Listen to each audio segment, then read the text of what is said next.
Hi everyone. In this video, we'll try to learn that how you can make a connection between server and client. Now the software for Oracle Express Edition server is given in the description box. What you can do is go to the description box and download the Oracle Express Edition and install the software, install the server. There is no need to install the client. Client software is given. You can go to that client software, download the client software and just simply click. This window will open. So there is no need for installation of client. You need to install only the server, and then you can, if you only directly click on that client machine, you will be able to see this particular window, right? Now once you download the Oracle SQL Developer, this is your client version. This, in that folder, you will be able to see this symbol. That is your SQL Developer, right? So click on this SQL Developer. This is your client version. We will be able to connect this client to the SQL server, right? No need to install, simply click on this symbol. This window will appear, right? This is your client version, Oracle SQL Developer, and please make sure that you install the server. If you do not install the server, then there is no need or there is no use for this client. All right. Now we have to make a connection between client and the server, right? I hope you are able to see this green button. I hope you are able to see this green plus button. Simply click on this green plus button and simply give the connection name as ORCL. Connection name you can give anything, there is no problem. Any connection name you can give. Username will be sys, since we are logging in for the first time. So we will be logging in with the system user. That is your DBA user. Please make sure that when you install the server, I have not given the procedure that how you can install the server, but you have to install the server. And once you install the server, it will ask you that what password you want to keep. So at the time of installation of the server, you have to give your password, and same password you have to enter over here, right? So the password will be root, ROOT. This is your password.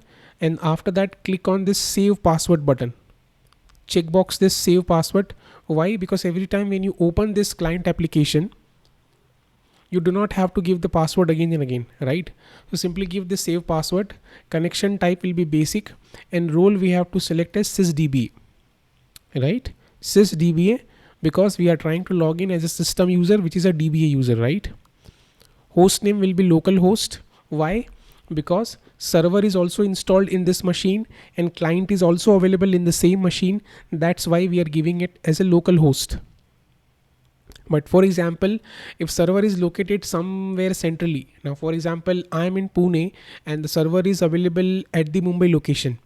So I have to give an IP address over here in order to connect to the server. But right now my server is also on the same system, client is also on the same system, and that is the reason we are giving it as a local host, right? Host means nothing but the server.